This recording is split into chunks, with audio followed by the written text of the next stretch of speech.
Y bueno, pues vamos a abrir nuestro corazón a lo que Dios nos quiere seguir hablando. La verdad es que les diría que estoy maravillado, pero no, porque he visto que Dios hace eso muchas veces, de cómo nos ha ido sincronizando, ¿verdad? Y ayer el pastor Hugo y David compartiendo temas que se complementan. Y yo les prometo que no nos pusimos de acuerdo.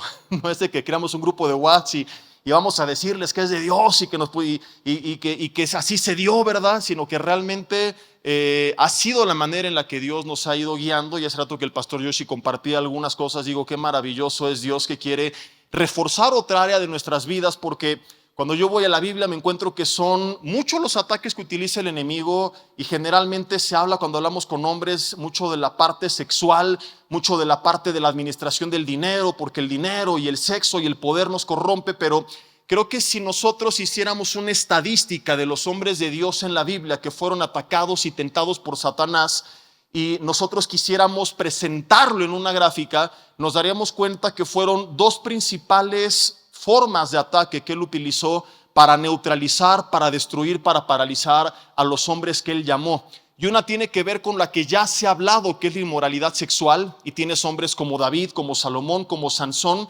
Pero a veces nos olvidamos de algo que no es tan visible, pero que no por ello deja de ser dañino y poderoso. Y comenzó a hablar el pastor Yoshi, quiero continuar yo meditando en cuál es esta otra estrategia que no tiene que ver con algo físico visible, sino que tiene que ver con los pensamientos que nosotros albergamos en nuestra mente.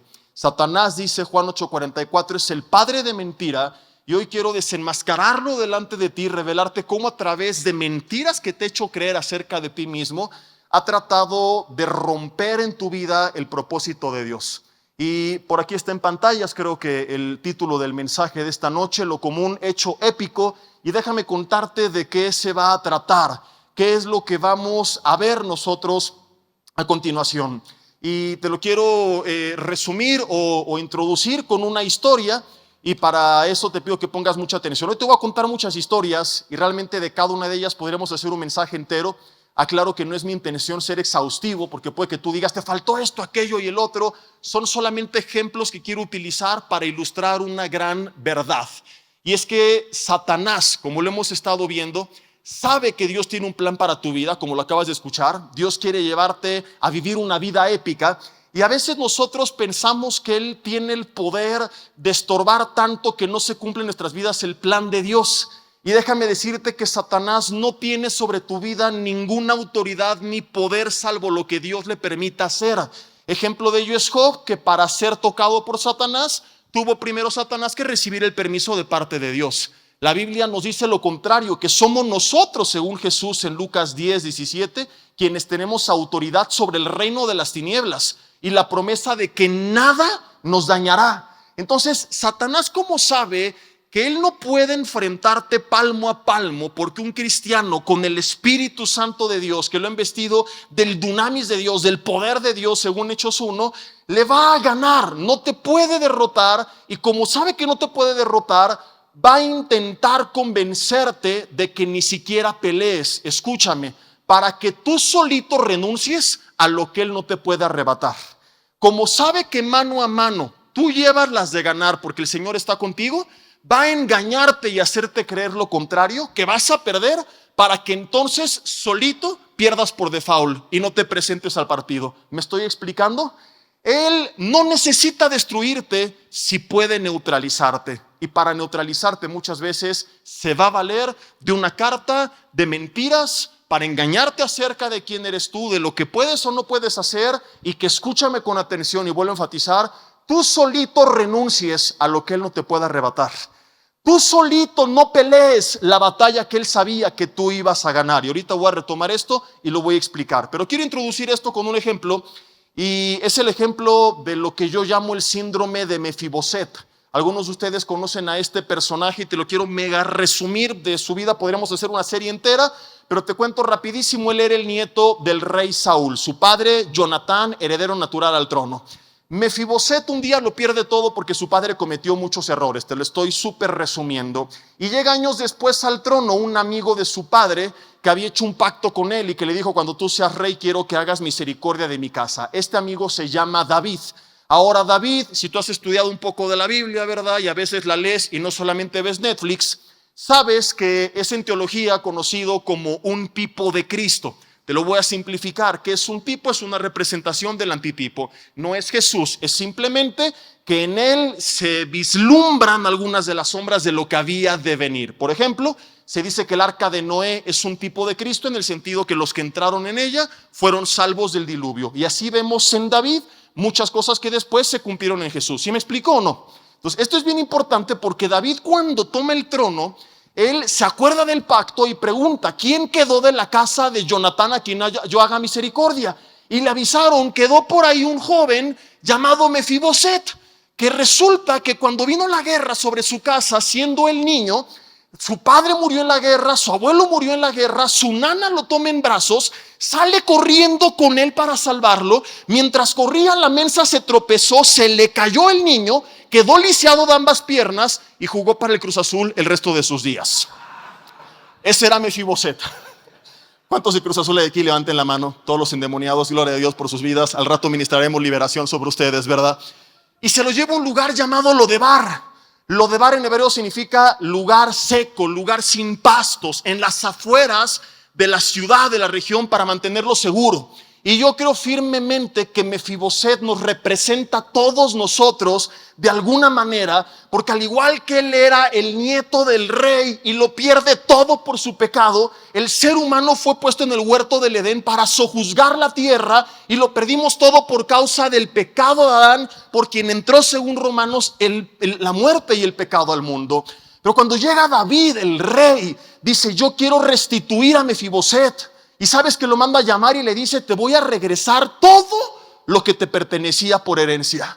Y Mefiboset, en vez de asombrarse y decir: wow, gracias Dios, por fin el tiempo de mi clamor llegó, voltea con David, y lo puedes confirmar en el segundo libro de Samuel, capítulo 9, versículo 8, y le dice: ¿quién soy yo para que tú, el rey, mires a mí, que soy como un perro muerto? Así se describió literalmente. En aquellos tiempos los perros no importaban. No es como hoy que hay asociaciones. No tienes vecinos que tienen como 200 perros en el jardín, ¿verdad? Los niños no tienen qué comer, pero a los perros nunca le falta croquetas, ¿verdad? O mujeres así que adoptan perros y el marido: ¿qué de cenar? Cállate, cómete la comida del perro, ¿no? Porque para ti no hay, pero para el perro sí. En ese entonces los perros no importaban. Si un perro no importaba, menos un perro muerto. Lo que él está diciendo es: ¿cómo me voy a sentar a tu mesa? ¿Cómo voy a ser restituido si mi vida está podrida, si yo no valgo nada? Y es una representación de nosotros cuando nos anuncian, como en este congreso: ¡hey! El Mesías vino a reinar.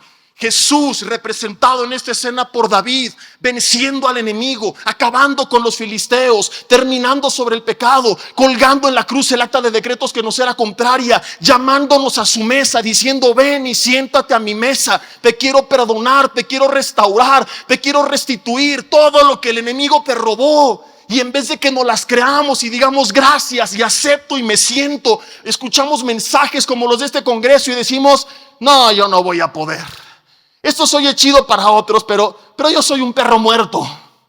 Pero el Señor te perdona. No, yo soy un perro muerto. Pero Él te está llamando a la mesa. No, yo soy un perro muerto. Pero Jesús es rey. ¡Guau!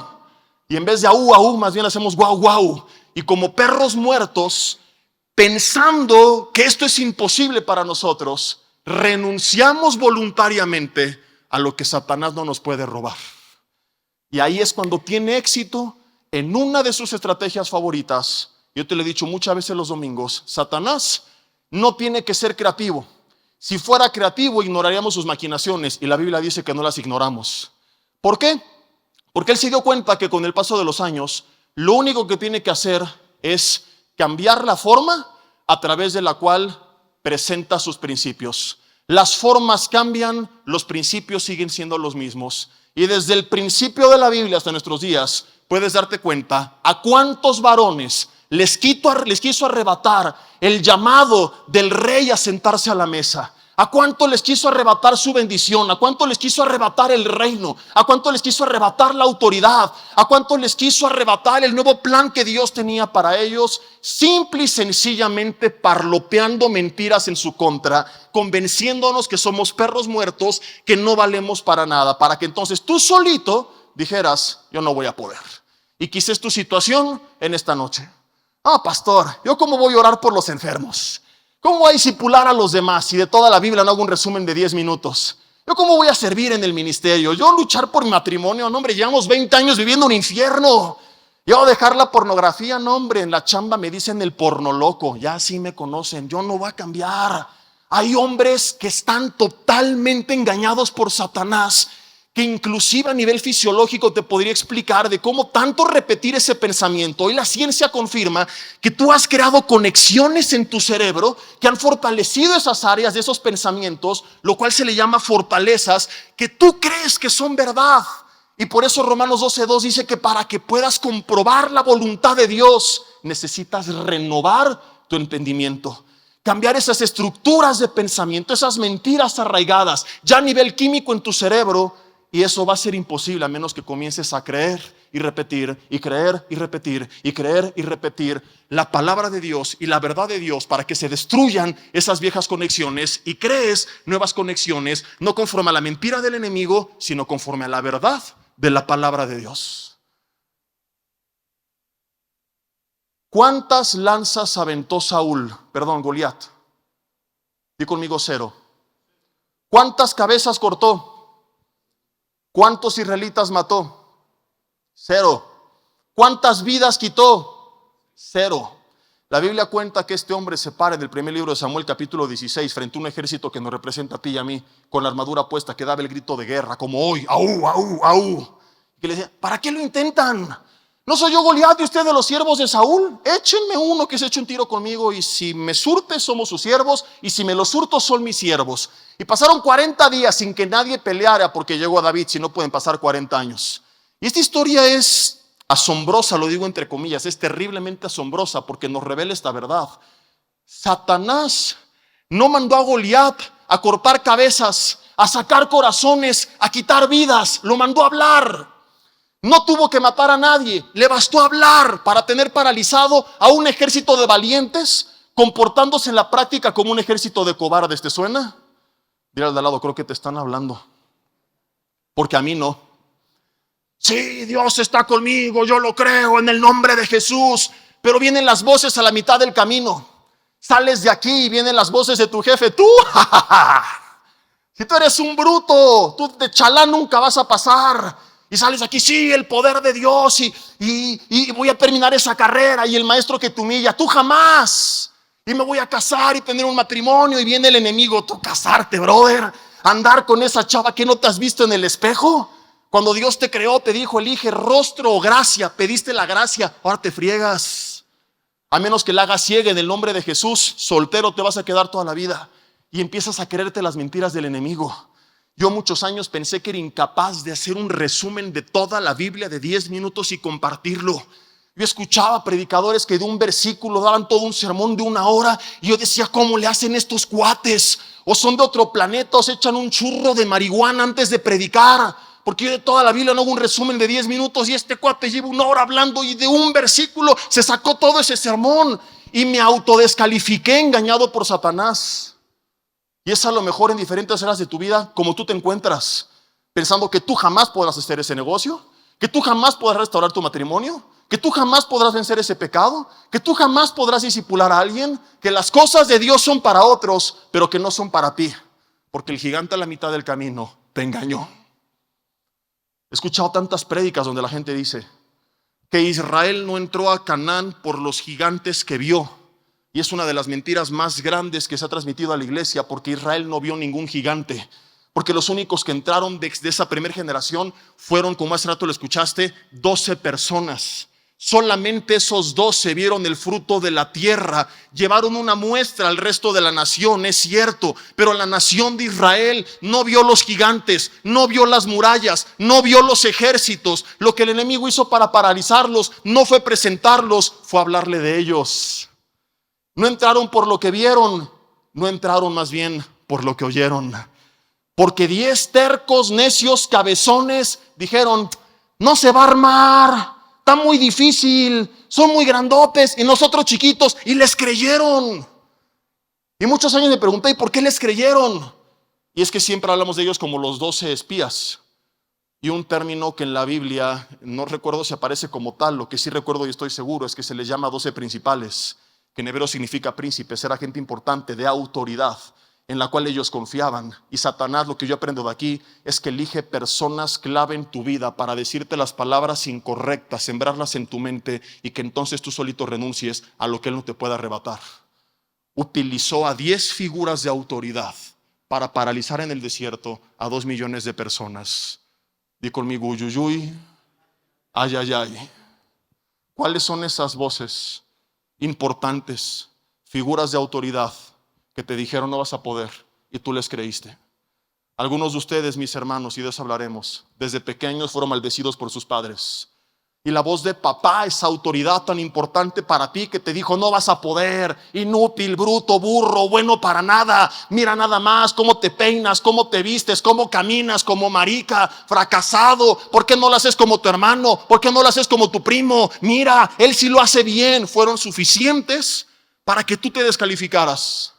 Voces de personas en la escuela, voces de maestros, voces de líderes en la iglesia, voces de tu mujer, quizás hasta voces de tus hijos, que tú les creíste. Y algo que olvidaste es que si Satanás es el padre de mentira, las mentiras que son hijas de Satanás. Si son sus hijas, te las haya dicho, quien te las haya dicho, ¿de dónde vinieron? Del reino de las tinieblas. Y en vez de desenmascararlo y decir, ya te caché, mentiroso, que a través de él, de ella, me quieres engañar, te la creíste. Y esto está estadísticamente comprobado por gente que estudia la conducta humana, que un niño en casa recibe en promedio, esto es terrible y sé que hay excepciones a la regla, pero esta es la estadística en general, por cada palabra positiva de afirmación de sus padres, como él nos los enseñó Hugo, de bien hecho hijo, tú puedes, échale ganas, mira, hay que corregir aquí, pero Dios está contigo, tienes estos dones, esta capacidad. 7 palabras negativas. 7 inútil, bruto, otra vez reprobaste, todo lo haces mal, tienes aquí en la frente el 667, pero papá es 666, no, tú te pasas de bestia. Entramos a la escuela y el número crece 1 contra 10. ¿Por qué? Porque los niños están tan dañados en casa que por miedo a que otros los dañen empiezan a dañar a los demás. Y hay una guerra de bullying que no nace en la escuela, nace en casa, donde niños lastimados por sus padres no quieren ser mal lastimados, entonces ellos como un mecanismo de defensa lastiman a los demás. Y a lo mejor creciste, pero sigue siendo ese niño asustado. A lo mejor vienes por primera vez a un evento como este, con una pinta de dureza. Pues yo fui porque mi esposa me mandó, pero yo soy muy malo. Las cosas de Dios no son para mí. Bola de ridículos, aleluyos, aburridos. Yo puras caguamas y puras chelas. Y las viejas y en la colonia me tienen miedo, me dicen el púas. Porque me peino con picos, soy muy malo. Y si juego fútbol, le pego al balón con mis púas y se poncha y me tienen miedo. Y es solamente una apariencia que has puesto, que generó un niño asustado hace muchos años, que tiene terror de seguir siendo lastimado. Y que entonces detrás de un caparazón ocultas el daño que tantas mentiras te provocaron. Lo trágico es que ese niño crece, se vuelve adulto y cuando quiere iniciar una vida, ¿qué ha escuchado toda su vida? ¿Qué ha escuchado toda su vida? No puedes, no puedes, no puedes, no sirves, no lo vas a hacer. ¿Y qué es lo que hay en su mente? Porque te dije que se crean conexiones a nivel químico y fisiológico en el cerebro. Hay conexiones que han afirmado esas mentiras. Satanás los ha literalmente programado para creer que no pueden. Y entonces cuando tienen que luchar por su matrimonio, ¿qué dice su mente? No puedes, divórciate. Cuando tienen que luchar por vivir en santidad y dejar la pornografía, ¿qué dice su mente? No puedes. Cuando tienen que servir a Dios y predicarle a los demás, orar por un enfermo, ¿qué dice su mente? No puedes. No puedes, porque el mismo Goliat y la misma voz de los espías, que como te dije hace rato, cambió la persona que lo dijo, pero la esencia es la misma, la fuente es la misma, el padre de mentira los engañó y los tiene viviendo lo que yo llamo un cristianismo de desierto. Porque aún dentro del pueblo de Dios pasa que mucha gente dice, ya soy salvo, tengo a Cristo, vida eterna, pero no han tomado la tierra de Canaán, no están viviendo la gloria de Dios, la vida de Dios, la voluntad de Dios, porque no han renovado su entendimiento. Y Romanos 12:12 es claro, no os conforméis a este siglo, que no tomes la forma de este mundo, sino sé transformado mediante la renovación de tu entendimiento, para que entonces y solamente entonces comprobéis, no para que digas declaro, decreto, recibo, sino para que vivas la buena voluntad de Dios agradable y perfecta. ¿Cómo es su voluntad para tu vida? Y conmigo, buena, agradable y perfecta significa completa en el griego. Y conmigo, buena, agradable y perfecta. Solteros, ¿cómo está la chava que Dios tiene para ti? Digo, ¿cómo es, perdón? Está buena, pastor, agradable y completa. O sea, no va a estar visca, ¿verdad? A lo mejor no es una modelo, pero en la voluntad de Dios hace poco te decía, no está todo lo que queremos, pero no falta nada de lo que realmente necesitamos. Y Satanás te lo quiere robar. Y vuelvo a insistir, y ya sé que lo dije 2 veces, pero quiero decir una tercera para que se te quede bien claro. Como Él no te la puede robar, e insisto tanto porque hay una doctrina herética hoy en el cuerpo de Cristo que consiste en ordenarle al diablo que nos regrese lo que nos robó 7 veces más. ¿Lo has escuchado? Entonces tienes a la gente, en vez de orar al Padre, ordenándole al diablo. Entonces, de forma astuta está llevando a que la gente, en vez de que platique con Dios, platique con el diablo. Cuando el enemigo ni siquiera nos puede robar si Dios no le autoriza. Pues como no te lo puede robar, va a intentar que tú solito se lo entregues. Convertirte en un religioso que se ponga la armadura, que se presente en línea de batalla como este ejército, pero que a la mitad del camino claudique solo por las voces del gigante. Y de ahí nació este mensaje donde lo que yo quiero que tú entiendas es que toda la gente que Dios usó pasó por esto, y que ninguno de los grandes hombres de Dios en la Biblia fue gente perfecta. Dios no llamó querubines y los perfectos y los maravillosos, no, todos estaban llenos de errores, con pasados terribles, con heridas, con mentiras, con engaños, con tentaciones, con luchas. Romanos 10:17 dice, no hay justo ni aún uno más que el pastor y el papa. ¿Eso dice la Biblia? Nadie. Mira, aquí todos lo vemos re buena onda. Yo les tomo fotos y parecen santos todos. Aquí está San Joaquín de Calimaya y San Pedro de Mexicalcingo. Pero voltéense a ver a los ojos tantito. Voltéense a ver a los ojos tantito. No le saquen. No, pero mira al hombre. No dije coquetense. Ya están joteando, ¿verdad? Y ay, compadre, ¿verdad? Dije voltéense a ver a los ojos. No dije háganse ojitos. No malinterpreten las cosas. ¿Sí o no tiene cara de santo el de al lado? Pero así como se ve de santo, créeme que tiene lo suyo. Si estuviera tu mujer diría, Y todos los grandes hombres de Dios en la Biblia también tenían lo suyo. Entonces, ¿qué es lo que hacemos? Me descalifico porque no tuve papá, porque no tengo dinero, porque no tuve educación, porque lucho contra el pecado, en vez de entender que la Biblia nos revela que la historia nunca se trató de los grandes hombres de Dios, aleluya, sino del gran Dios que tomó hombres comunes y los volvió épicos. Que no se trata de quién era Moisés y Elías. Me fascina que cuando Santiago habla del poder de la oración, utiliza el ejemplo más irreal que podamos, entre comillas, encontrar, más bizarro, y es el de un hombre orando para que cayera fuego del cielo, para hacernos ver, a ver, ¿qué ejemplo más grande que este quieres que el de Elías? Que oró para que cayera fuego del cielo. Bueno, Elías resulta, dice Santiago 5, era un hombre sujeto a pasiones semejantes a las nuestras. Porque un día está enfrentando con valor a los 450 profetas de Baal. Al otro día Jezabel lo amenaza de muerte y le dice, Dios, quítame la vida, ya no quiero vivir. Dice, ¿por qué se enfrentó con valor estos brothers? Le tuvo miedo a Jezabel. Y es obvio, la Biblia enseña, no lo digas a las mujeres nada más, pero la moraleja es que una mujer enojada da más miedo que 450 hombres juntos. Digan conmigo, palabra de Dios. No lo cuenten en casa por su bien. Si quieren seguir viviendo largura de años, honran a tu padre y a tu madre y no le cuentes esto a tu mujer. Pero es increíble que sí, Elías tenía tendencias depresivas y suicidas. Y es el ejemplo que el Espíritu Santo utiliza para hacernos ver, hey, no se trata de la oración porque era el superpoderoso, sino por el Dios que contestaba esa oración. Y como le contestó Él, te puede contestar a ti. No se trata de quién era Moisés y Pedro y David y José y Daniel. Se trata de quién era su Dios, y su Dios es nuestro Dios. Y Él no hace excepción de personas. Y Él es el mismo ayer, hoy y siempre. Y cuando entendemos esto, vemos que la Biblia no es un libro de historia para memorizarse, sino más bien historias para transformar nuestra historia. Para que vengamos y digamos: Señor, creo que lo que hiciste con ellos lo puedes hacer conmigo otra vez. Porque nunca hubo alguien que tú dijeras: no, es que este cuate sí, pues con razón. Y podría dar una serie entera contándote los defectos de los grandes hombres de Dios. Y si hay uno del que no se mencionan defectos, es solo porque no se cuenta lo suficiente de su vida. Pero cuando la Biblia es exhaustiva en una biografía, siempre te encuentras que grandes hombres de Dios tuvieron defectos, tuvieron carencias, tuvieron luchas. ¿Qué es lo que creemos nosotros?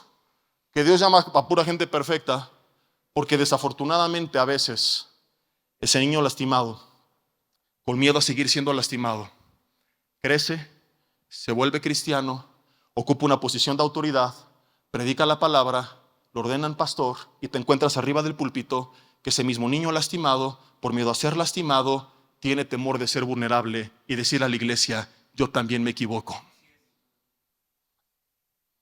Entonces, en un afán de que nos vean como perfectos, aleluya, empezamos a tomar poses falsas. Empezamos a tener cierta liturgia y forma de hablar, de vestir, de caminar, de actuar, para que vean cuán espiritual soy, aleluya, porque tenemos terror a lo mejor de que descubran la realidad. Entonces lo único que logramos es que la iglesia diga: las cosas de Dios no son para mí, porque ese cuate está cañón. Yo lo pensé, y una vez estaba sentado como tú, y un hombre de Dios se para, y con el teclado de fondo, el ambiente místico, el tono de voz raro, que dices: bueno, si así hablara, pues está bien, ¿no? Pero ¿a poco llega al restaurante y dice: oh, mesero, páseme los tacos que se ven gloriosos, aleluya? ¿Por qué no es como es en el restaurante? A veces, sinceramente, es lo que aprendieron, imitaron, pero a veces es simplemente para aparentar que espiritual soy, cuando el que realmente es espiritual no lo tiene que aparentar, porque se nota por su fruto. Entonces estaba un hombre hablando y decía: ¿cuántos pueden sentir? No es mentira, fue en un campamento, lo que yo estoy sintiendo, aleluya.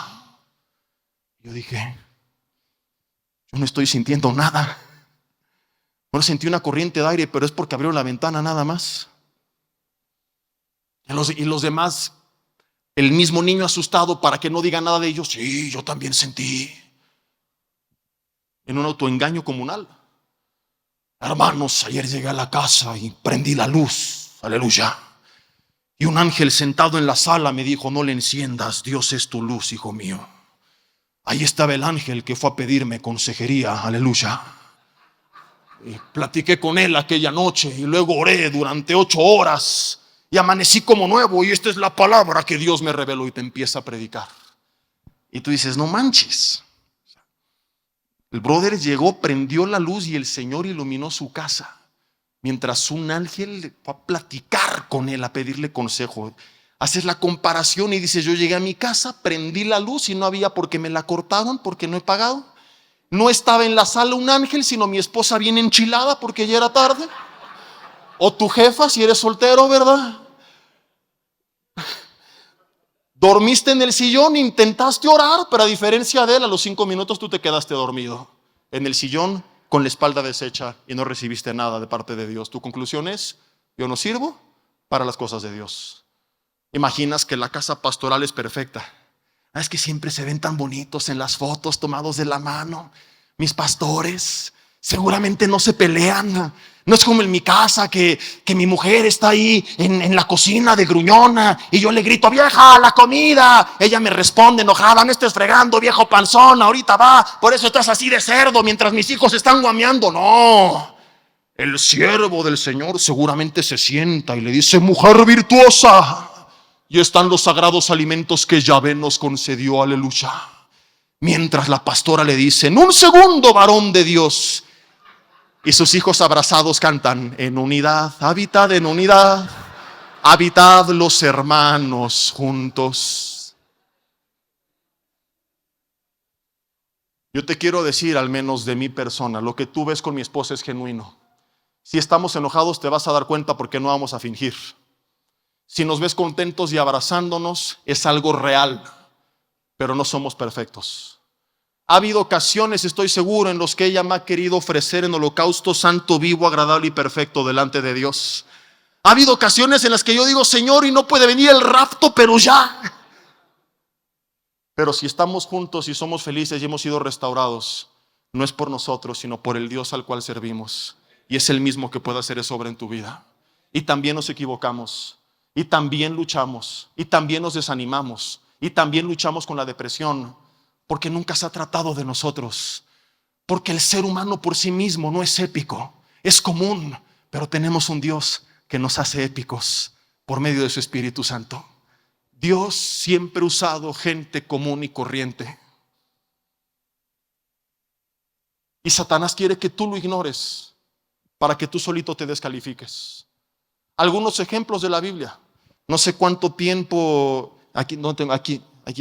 cuánto me permite el tiempo compartirte, pero quiero solamente con esto, más que profundizar en sus vidas, que tú veas lo real que es esto, que es lo vil, lo menospreciado del mundo, lo que escogió Dios para avergonzar a los sabios.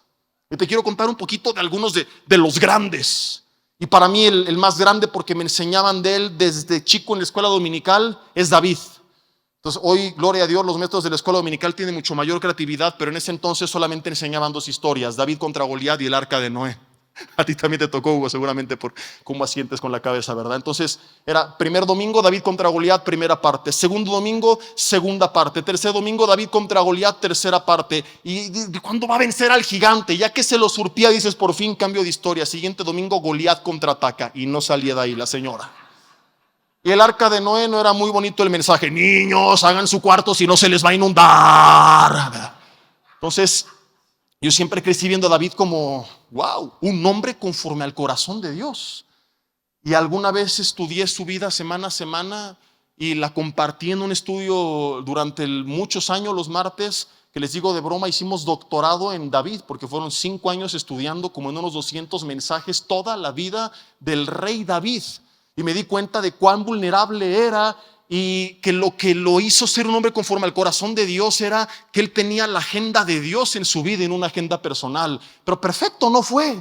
Desde el principio, cuando llega en el primer libro de Samuel, capítulo 16, el profeta Samuel a elegir al futuro rey de Israel de entre los hijos de Isaí, vio un cuate llamado Eliab y dijo: de cierto, fíjate, hasta el profeta se lo chamaquearon: delante de Jehová estás ungido. Y aquí nace el famoso versículo: no mires a su estatura ni a su parecer, porque Dios no mira lo que mira el hombre. Mira al hombre lo que está delante de sus ojos, pero Dios mira el corazón. Entonces va a casa de Isaí, pasa a todos sus hijos y ninguno de ellos era. Y tan menospreciado era por su padre David, que es el profeta el que le tiene que preguntar: ¿son todos estos? Porque lo natural es, ya pasaron todos, ninguno es, ¿qué sigue? David. Pero ni siquiera así lo mandó llamar. ¿Qué hay en su mente? ¿El bruto ese que apacienta las ovejas? Jamás. Él dijo: en pecado me concibió mi madre, lo leímos ayer. Algunos creen que se refiere al pecado natural, pero otros piensan que era un hijo ilegítimo y que por eso su padre nunca lo apoyó. Sea como sea, es Samuel el que tiene que decir: envíalo a llamar, porque no nos sentaremos a la mesa hasta que estemos todos aquí reunidos. Entonces dijo: pues no me queda otra, lo manda a llamar. Y cuando llega David, estamos hablando de que van a ungir al futuro rey de Israel. Entonces, los reyes en ese entonces no eran como los reyes de hoy, que nada más salen en revistas matando elefantes y cosas por el estilo. Eran expertos militares, tenían que ir a la guerra, tenían que discipularse con el Canelo Álvarez, ser buenos para los trancazos, ver las de Rocky Balboa, ver más backs. Eran guerreros, no es broma, eran guerreros. Entonces por eso Samuel dice: Eliab, grande, fuerte. Y cuando aparece David en escena, ¿qué crees que dice la Biblia de él? Voy a pedir que me lo proyecten, si no, no me van a creer. Fíjate, primer libro de Samuel, me lo sé, pero quiero decirte exactamente dónde está para que lo leas, porque si nunca lo has leído, no me lo vas a creer. Primer libro de Samuel, capítulo 16, y es en el versículo 12. Si me lo pueden poner en pantallas, por favor.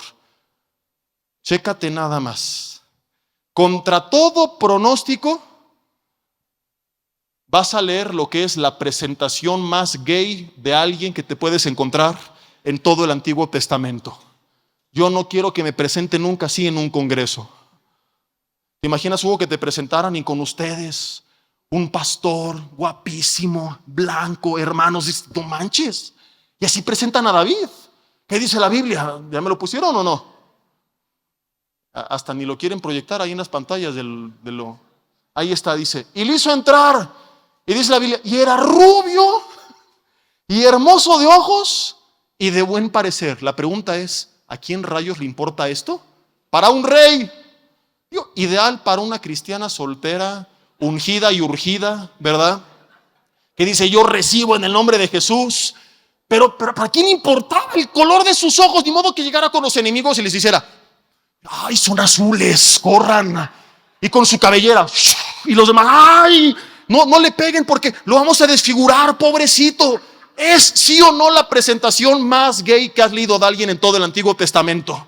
Yo esperaba encontrar el futuro reino y era fuerte, grande, valiente, levantaba como el pastor Jesse 110 en el press de pecho, ¿no? Le olía la axila, rugía fuego, algo así por el estilo, y de repente llega así, era rubio, hermoso de ojos y de buen parecer. Nada más le falta poner aquí y veía los videos de Maluma y le iba, mejor no digo aquí, pues si no se me van a sentir ofendidos, ¿verdad?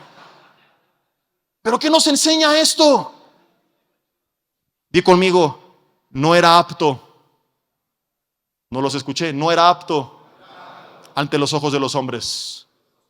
Fue menospreciado por su padre, fue menospreciado por sus hermanos, fue traicionado por su rey, perdió a su mejor amigo, fue menospreciado por su esposa, fue traicionado por su consejero Ahitofel, fue traicionado por su propio hijo. Todo mundo en la vida le falló. Fue tanto que él llega al punto de decir, aunque mi padre y mi madre me dejaren, y no dijo, pobrecito de mí, cuánto sufro, porque él estaba seguro de esta verdad que tú tienes que creer esta noche: con todo Jehová me recogeré en sus brazos.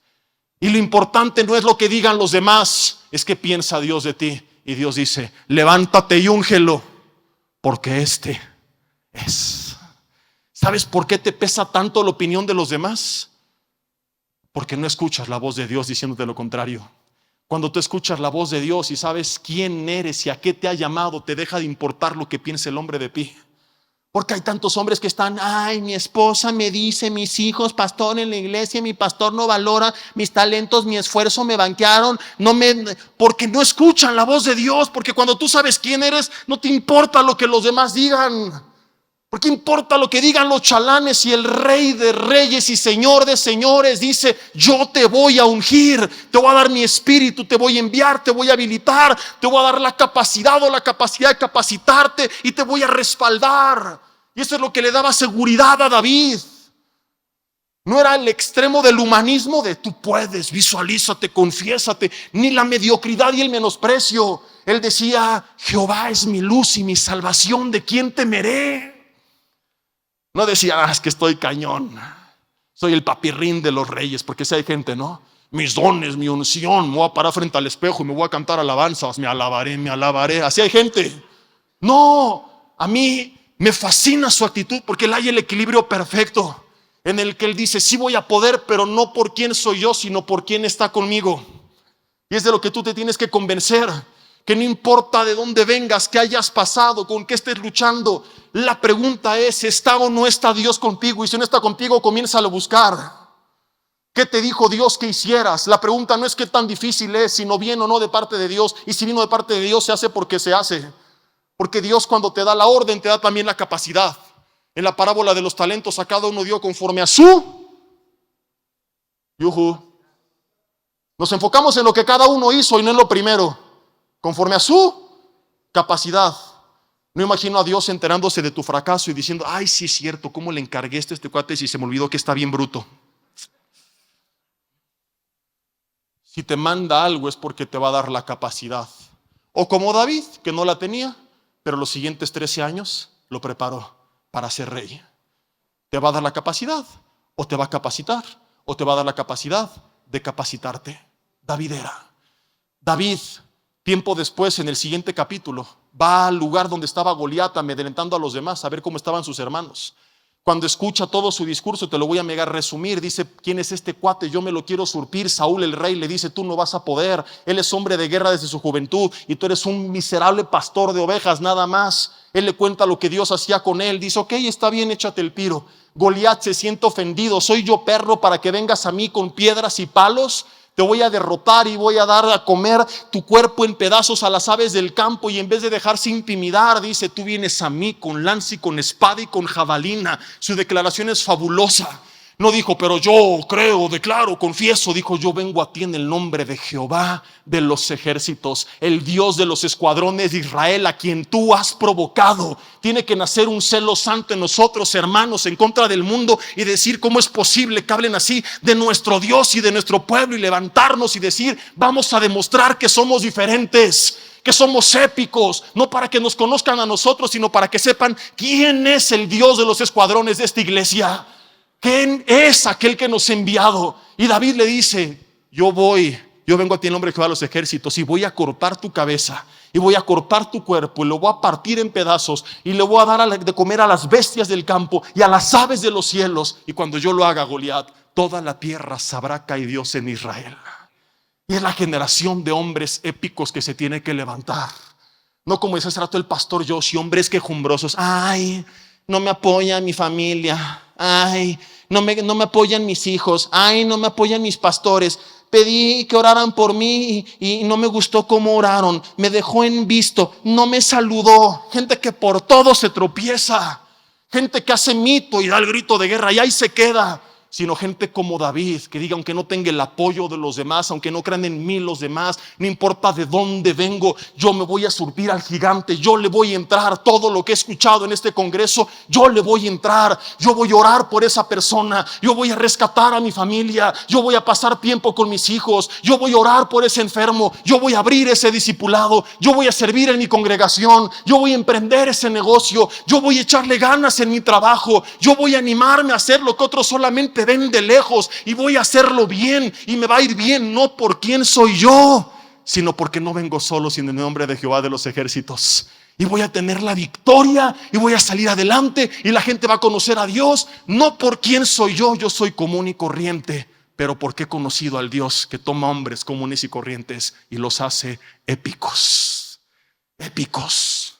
Ese es lo que Dios nos puede convertir si tan solo le creemos. Repito la pregunta: no es quién eres tú, no es quién está contra ti, es quién está contigo. Y si crees que Dios está, entonces, como David dijo: ¿de quién temeré? Si Él es la fortaleza de mi vida, ¿de quién he de atemorizarme?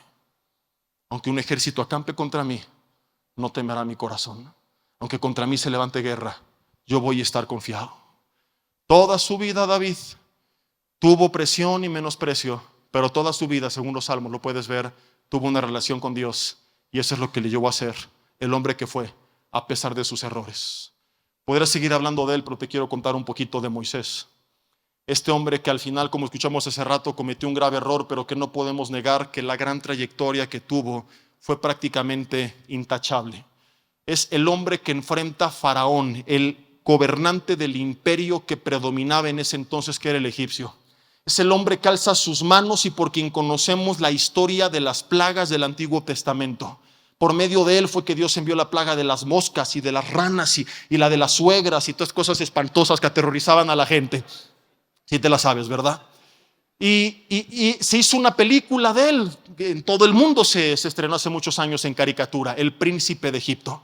Y siempre vemos a un Moisés espectacular, con ojos de fuego, con autoridad: libera a mi pueblo ahora. Este no era Moisés. Moisés crece en Egipto, pero cuando él nace, Faraón manda matar a todos los niños. Su madre, para salvarlo, lo pone en una canasta en un río y lo avienta. Entonces, de entrada, imagínate que tú preguntaras a tu mamá: oye, mamá, cuéntame cómo nací. No me estés molestando, hijo, ya te dije que te encontré en el río Lerma, ahí tirado. No. Así comenzó su infancia. La hermana de Faraón lo adopta y durante los primeros años de su vida su madre lo educa. Luego él se entera que era judío y vio durante años a su pueblo ser esclavizado por los egipcios. Hay muchos de ustedes que crecieron viendo violencia en casa. A papá golpear a mamá, a alguien golpearte a ti, quizás hasta abusar de ti. Y empiezan las voces que Moisés recibió. Un día defiende uno de los suyos, mata a un egipcio. En otra ocasión trata de defender a dos de los suyos que estaban peleando y se burlan de él. Si tú mataste a un egipcio, representa a hombres de Dios que han querido solucionar las cosas en casa. Que dicen, ahora resulta que fuiste al Congreso y ya eres la cuarta persona de la Trinidad.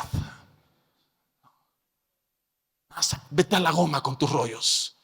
Y que vienes con toda la motivación de querer traer paz, pero que la gente te dice no. Faraón se entera y Moisés por miedo sale huyendo al desierto, donde 40 años estuvo pastoreando ovejas, hasta que Dios a través de una zarza ardiendo se encuentra con él y le llama y le dice, ve y libera a mi pueblo, ahora. Lo increíble es que Moisés no dijo, Señor, estaba esperando que me llamaras, voy a ser el megaprofeta de estos tiempos, sino que 3 veces cuestionó su llamado. Señor, ¿quién les voy a decir que me envió? ¿Cómo le voy a hacer? Señor, pero yo no soy hombre de fácil palabra, porque sabes que tantos traumas provocaron que él se volviera tartamudo. Entonces él tenía que enfrentarse a la máxima autoridad. Imagínate llegando con el faraón, con toda su potencia y con todo su séquito, y en vez de que llegara alguien con autoridad, con seguridad, dice Dios que dejes a su pueblo ahora, iba a llegar que deje al pueblo, se iba a burlar de él en la cara a faraón. Iba a ser un ridículo. Por eso Moisés dice, Señor, pero yo. Y Dios le dijo 3 veces, sí, tú, ve y libera a mi pueblo ahora. Ok, tú no quieres hablar, va a hablar Faraón y tú vas a levantar la vara, pero te estoy enviando a ti. Lo cual a mí me enseña que va a ser por las buenas o por las malas, pero lo que Dios quiere hacer se va a hacer. Y si no lo haces tú, otro lo va a tomar. Muchos fueron llamados a Babilonia, solo recordamos el nombre de 4, pero la historia cuenta que fueron cientos. Seremos del grupo de aquellos que hicieron historia, de los épicos como Daniel y sus 3 amigos, o de aquellos que sus vidas fueron tan mediocres que ni siquiera Dios se molestó en revelarnos cómo se llaman, porque Él nunca nos revela en la Biblia los nombres de aquellos que con su vida no hicieron nada.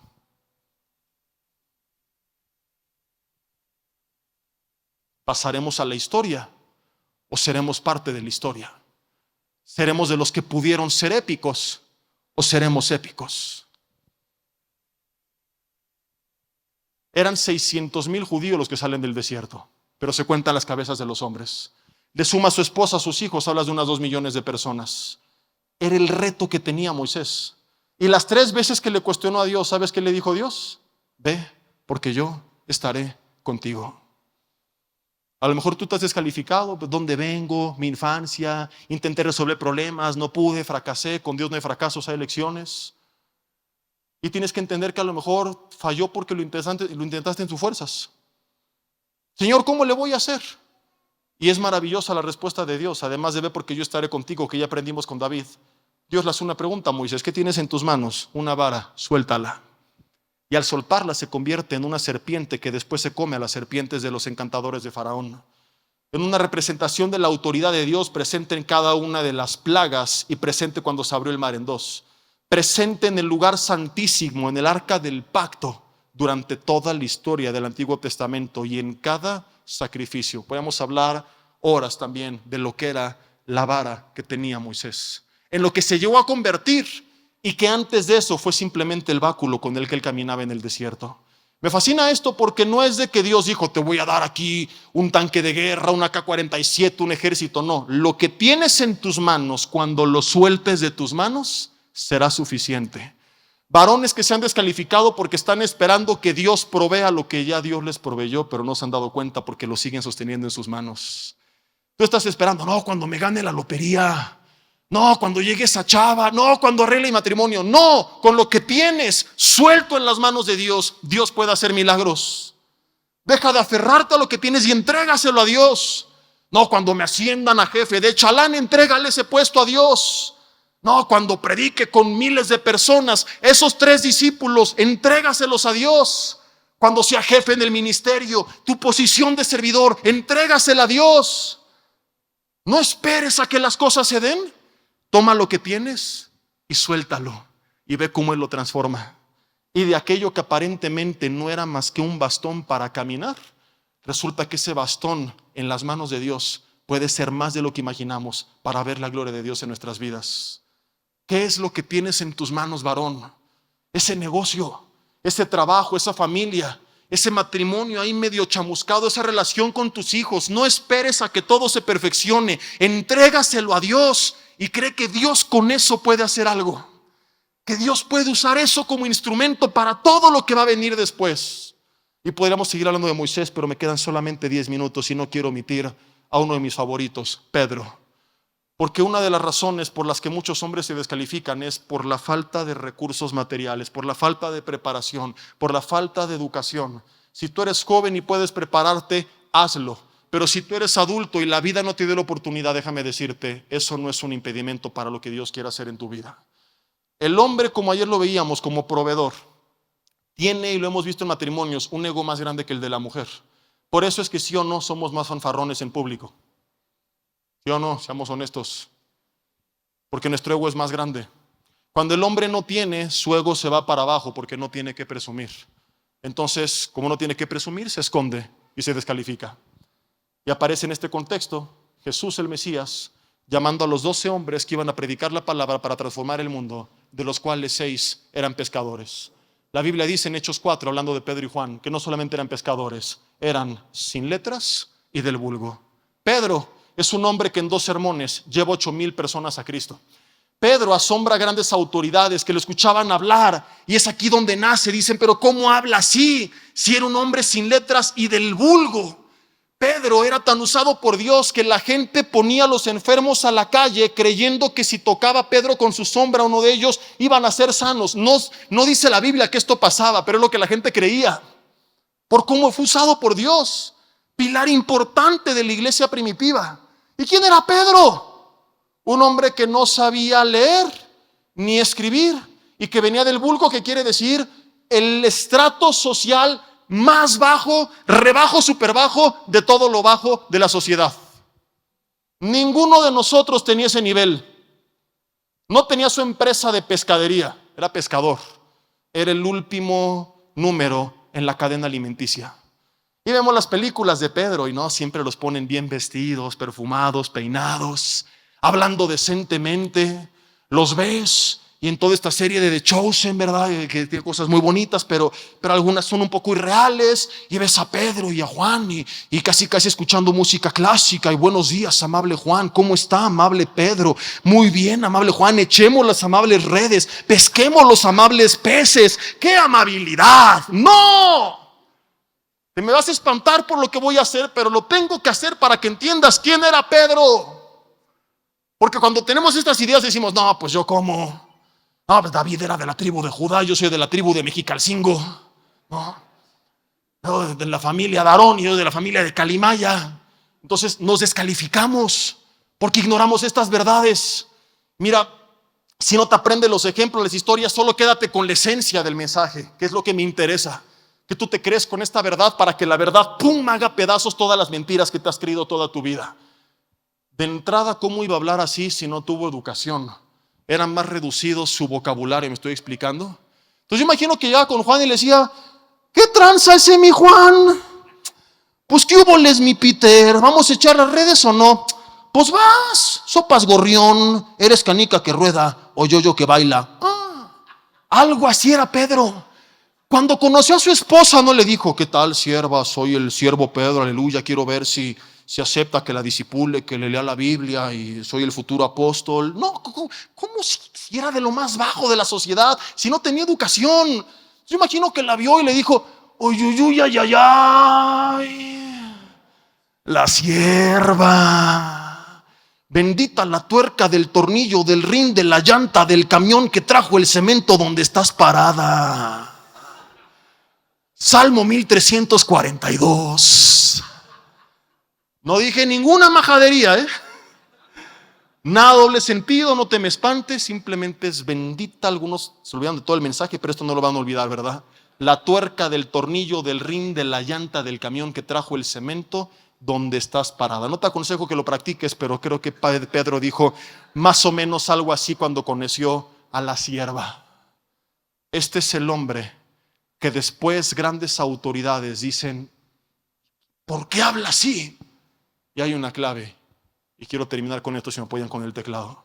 Dice, y le reconocían que había estado con Jesús. No me importa quiénes fueron tus padres. ¿Cuál es tu pasado? ¿Qué pasó en tu infancia? ¿Qué viste cuando eras adolescente? ¿Qué has vivido actualmente? ¿Qué ha pasado en los últimos meses en tu vida? Solo me importa decirte que si tú te encuentras con Jesús, cara a cara, Jesús lo puede transformar todo. Que no importa qué digan los demás. Que a lo mejor nunca has estado en los planes del hombre, pero siempre has estado en los planes de Dios. Que no es que tú naciste y Dios dijo, ¿qué voy a hacer con este bruto que no me esperaba? Le dijo a Jeremías en el capítulo 1, versículo 5. Antes de que te formase en el vientre de tu madre te conocí. Antes de que nacieses te santifiqué. Te di por profeta a las naciones. Y Jeremías no dijo, oh sí, Señor, lo estaba esperando. Le dijo, Señor, pero soy un niño, no sé hablar, cállate. Le toca con sus manos la boca y le dice, aquí he puesto mis labios en tu boca y vas a hablar todo lo que te diga y vas a hacer todo lo que te diga y van a pelear contra ti, pero no te van a vencer porque yo voy a estar contigo para librarte, dice Jehová. Dos verdades. El llamado de Jeremías no comienza cuando nace, no dice antes de que nacieses. No dice cuando fue formado en el vientre de su madre, dice antes de que te formase en el vientre de tu madre. Tú no naciste y Dios pensó qué hacer contigo. Determinó antes de la fundación del mundo lo que haría con tu vida. Y entonces estableció que habías de nacer para cumplir con este propósito. Aun si fuiste, como muchos creen, de David, un hijo no planeado, producto del pecado, que no estuvo en la mente de sus padres, siempre has estado en la mente de Dios. Siempre has estado en los planes de Dios. Y tienes hoy que darte cuenta que son tan grandes y tan preciosos que por eso Satanás te los ha intentado arrebatar. Y como sabe que no puede, te ha querido convencer de que no puedes, para que tú solito renuncies a la batalla que él no te puede ganar. Es un farsante. Y le creíste. Un encuentro con Jesús es todo lo que necesitas. Hay cosas que vendrán después. A lo mejor dices, yes, hay proyectos que requieren recursos y preparación, etcétera, etcétera. Y yo soy fan de creer que hay una parte que le corresponde a Dios, pero una que nos corresponde a nosotros. Y no estoy predicando fanatismo, lo que te toca hacer lo harás. Pero lo primero es encontrarte con Jesús para que Él te guíe a hacerlo, porque si no, ¿qué vas a hacer? Ese es el problema, cosas que te salen mal porque hiciste tonterías que Dios nunca te mandó. Y dices, el diablo, la opresión, el mundo. No, ese no es el problema. La pregunta no es cuál es la adversidad, es qué quieres que haga, Señor. Y si lo que estoy haciendo viene de parte de Dios, esto es suficiente para creer que ni todo el imperio de Satanás junto en contra mía lo va a estorbar. Viene Jesús caminando sobre las aguas y Pedro le dice una cosa: si eres tú, envía que yo vaya a ti. ¿Has meditado esta declaración tan profunda? Caminar sobre las aguas, imposible. Pedro dice, no, si es Jesús y Él me da la orden, es posible. No quiero hacer una locura. Si no es Jesús, si no es su orden, yo no quiero caminar sobre las aguas. No se trata de aventarnos a hacer tonterías y disfrazar de fe un fanatismo que a veces sucede, sino decirle, Señor, quiero encontrarme cara a cara contigo y solamente quiero saber dos cosas: uno, ¿eres tú? Dos, dame la orden, y si viene de ti y me das la orden, yo le entro. Y esos son los hombres épicos que caminan sobre las aguas, mientras los otros solamente llegan al otro lado de la bahía cómodamente sobre la barca. ¿Quién vas a ser tú el día de mañana? El que cruzó la barca, gloria a Dios, soy salvo, llegué al otro lado, o el que caminó sobre las aguas. Porque podrás decir lo que quieras de Pedro.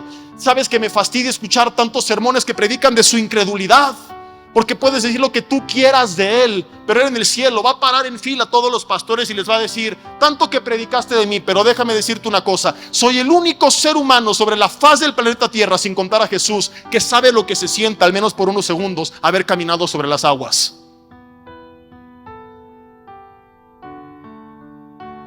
Y le tendremos que pedir perdón a Pedro aquel día por hablar mal de él. ¿Quién quieres ser tú? ¿El que vio cómo otros lo hacen mientras ibas en tu comodidad? ¿O el que se paró y dijo, Jesús, háblame, ¿qué quieres que haga? Mi hermano, me ha tocado hacer muchas veces cosas en la vida que en la carne me dan miedo. Tantas preguntas, retos, escenarios posibles adversos. Y solamente le vuelvo a hacer esta pregunta al Señor: Dios, ¿viene de parte de ti? ¿Quieres que lo haga? Porque si viene de parte de ti, no importa qué digan los demás, no importa qué falte, qué difícil se vea, cuáles son los riesgos, yo le entro. Porque si Jesús da la orden, junto con la orden vendrá la capacidad. Porque Jesús no iba a decir: sí soy yo, ven, te chamaqué. Si Él te dice ven, Él te va a sustentar. Y si dudas y por un instante te hundes, Él te va a tomar y te va a levantar. Mi hermano, yo no sé cuáles son las barreras en tu mente. Sí sé que hoy es el día de destruirlas, de hacer pedazos todos esos argumentos, todas esas barreras, todas esas conexiones, y meternos un buen coco wash, un buen lavado de cerebro con la palabra de Dios, con la verdad de Dios, y comenzar a creer lo que Él dice. No he terminado, pero te voy a pedir que cierres tus ojos. Y digo no he terminado porque para mí esto es lo más importante del mensaje. De nada me sirve haber dicho todo esto si no lo interiorizas y si no lo haces carne en tu carne. Y yo quiero preguntarte, ¿cuáles son esas mentiras que tú has creído? Que a lo mejor ni recuerdas conscientemente, pero que te marcaron, que te etiquetaron, que se fueron uniendo como una cadena de eslabones desde tu infancia hasta este momento, para decirte a gritos todo lo que no puedes, todo lo que has hecho mal, todo lo que eres incapaz. ¿Cuál es ese gigante a la mitad del camino que vociferó? ¿Quiénes fueron esos 10 príncipes en tu vida que dijeron: uy, hay gigantes, murallas y ejércitos, no se va a poder? ¿Cuáles fueron esas maldiciones que te marcaron? ¿Quién fue esa persona que forjó ese caparazón detrás del cual te ocultas? Hoy ahí en tu lugar dile: Señor, desenmascara todas las mentiras del farsante de Satanás que has sembrado a lo largo de mi vida a través de personas importantes en mi vida. Y ahora dile: Dios, esas palabras que me marcaron, que me etiquetaron, hoy que entiendo de quién vienen, en primer lugar, hacen que deje de vivir con amargura contra aquella persona, porque sé que no fue ella, que él o ella solamente fue un instrumento en manos del verdadero responsable, que fue el padre de todas estas mentiras, Satanás, que los usó y que no se dieron cuenta que como un instrumento me quisieron marcar para que yo renunciara a lo que el enemigo no me puede robar.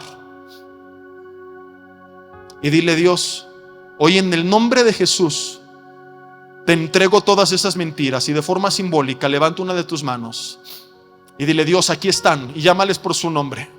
Esos apodos que te pusieron en la escuela, esas maldiciones de tu padre, esas palabras negativas, ese inútil, burro, bruto, fracasado, bueno para nada, todo lo haces mal, ni para las cosas de Dios sirven, quizá te dijeron en la iglesia. Dile: no lo creo, Señor, porque no importa quién lo dijo, no es lo que tú dices. El padre de David pensó que era cualquiera de sus hermanos menos él. El mismo profeta pensó lo mismo. A veces en la casa y en la iglesia escuchamos cosas que no van conforme a lo que tú dices, pero bastó que desde el cielo se escuchara una voz que dijo: úngelo, porque este es, para que David ese día fuera ungido como rey. Lo cual a mí me hace ver que lo único que me tiene que importar es lo que tú dices, Señor. Así que en el nombre de Jesús yo renuncio a estas mentiras, y estas maldiciones pierden su poder hoy sobre mi vida, en el nombre de Cristo Jesús. Llámales por su nombre y dile: no son ciertas, no son verdad, ese no soy yo. Inclusive palabras que tú has dicho: nunca voy a dejar el pecado, soy adicto a la pornografía, nunca dejaré el adulterio, yo soy de lo peor, Un día un hermano me dijo: pastor, yo soy el diablo, deja de maldecirte. Dile: Señor, yo creo que por la obra de Cristo Jesús en la cruz del Calvario, tú no solo, como lo he visto este congreso, me has limpiado de todo pecado, me has dado tu adopción, por lo cual soy tu hijo, tu amigo, tu siervo, sino que también conforme a tu palabra dice: creo que soy linaje escogido. Dile en voz alta ahí en tu lugar: real sacerdocio, nación santa, pueblo adquirido por Dios. Y cuando uno adquiere algo es porque lo va a usar. Si tú me adquiriste es porque me vas a usar. Créelo, dile: Dios, yo te creo, pueblo adquirido para anunciarte a ti. Yo creo, Señor, que soy parte del cuerpo de Cristo, que soy tu iglesia, que tengo tu Espíritu Santo, tu poder, que tú estás conmigo donde quiera que yo vaya. Y si tú conmigo, ¿quién contra mí? Hoy en el nombre de Jesús, todo temor, toda baja estima y pensamiento negativo es eliminado, porque hoy comienzo a descubrir la verdad acerca de quién dices tú que yo soy. Y eso es lo único que importa, Señor. Dios, da la orden, dime qué quieres que haga. Revélate a mi vida, sopla tus planes en mi espíritu, Señor, y todo lo que me digas que haga, que diga, lo haré sin temor. No quiero hacer locuras, Señor, pero tampoco quiero dejar de hacer aquello que ha nacido de tu corazón. Dile: Señor, soy común y corriente. Mi pasado no es perfecto, tengo defectos y carencias, me faltan recursos, me falta capacidad, pero hoy decido encontrarme con Jesús.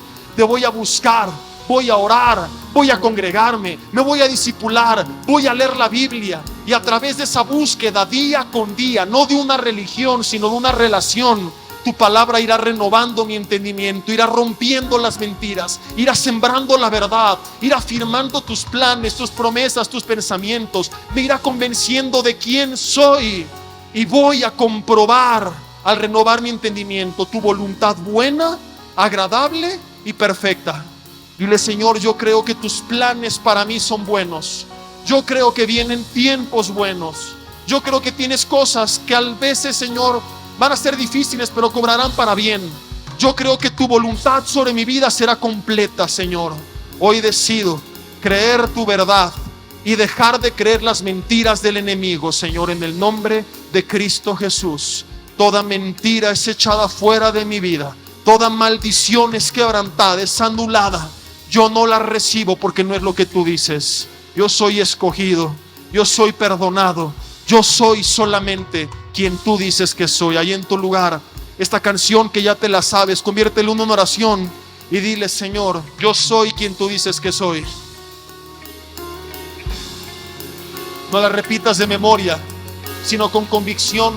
Cree lo que Dios dice de ti y dile: esta es mi identidad. No le voy a creer más al farsante de Satanás. Yo voy a enfrentar a Goliat. ¿Quién es ese filisteo que no conoce a Dios? Yo voy a ir a aquella tierra, porque es grande, pero es más grande el que está conmigo. Yo voy a caminar sobre las aguas. Yo voy a caminar. Yo voy a bajarme de la barca, Señor. No por quién soy yo. Yo soy común, pero tengo un Dios épico que restaura, que levanta, que habilita, que transforma. Yo creo en lo que tú puedes hacer en mi vida, Señor. Y ríndele tu vida. Suelta tu vara. Alza tus manos en señal de rendición y dile: aquí está mi vara.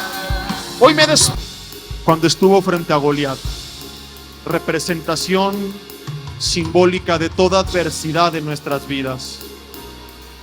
Representación de aquella voz que tuvo a todo un ejército 40 días estancado.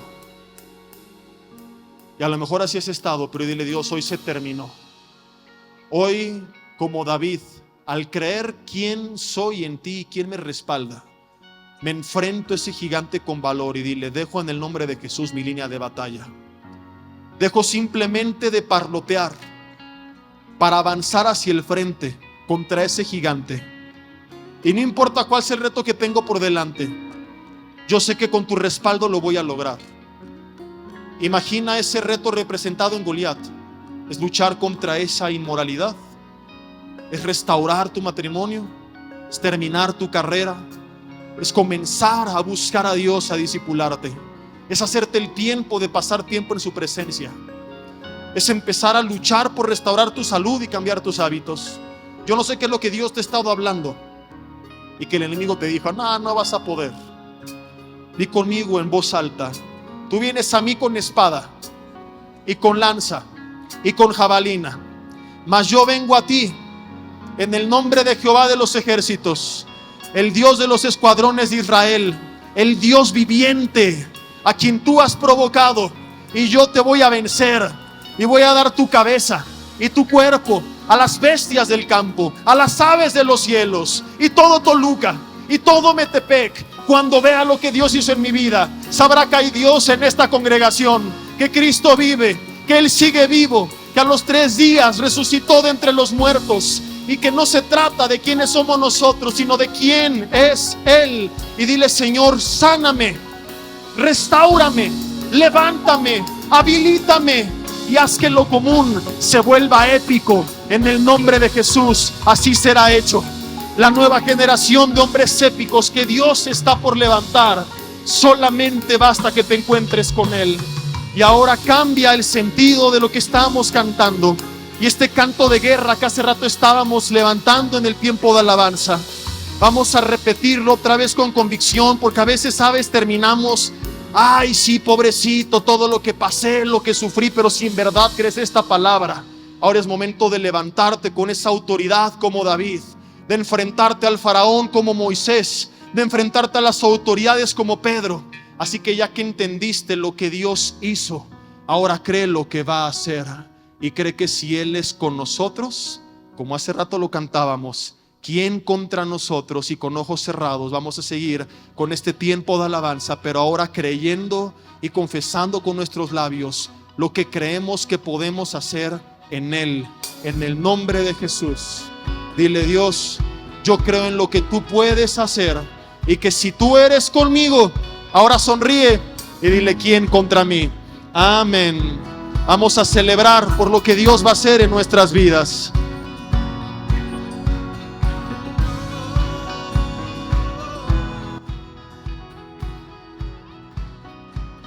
Canta la iglesia. Mi Dios es grande, mi Dios es fuerte, Dios es más alto que cualquier otro. Nuestro Dios sana, ¿Lo es crees? poderoso, mi Dios. Entrégale tu vara y dile: creo en ti, Señor. Mi Dios es grande, mi Dios es fuerte, Dios es más alto que cualquier otro.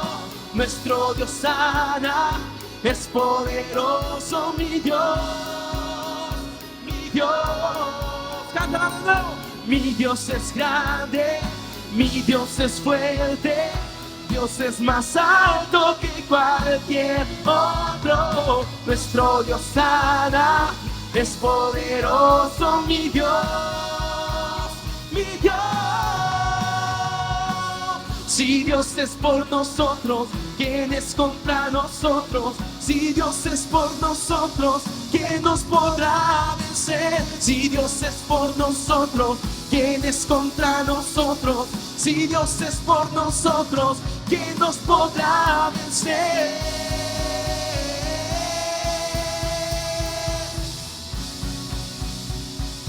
¿Quién nos podrá vencer?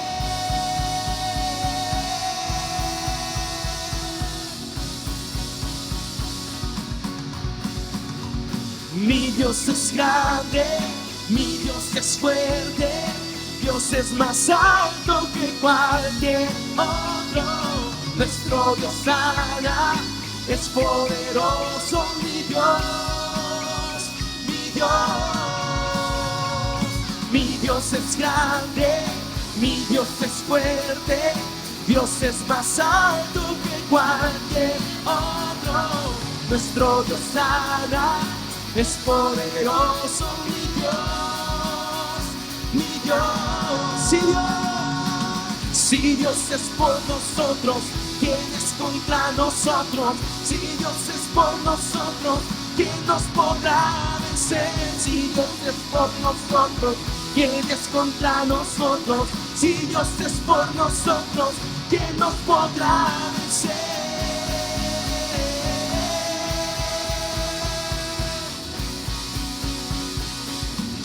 Podrá vencer.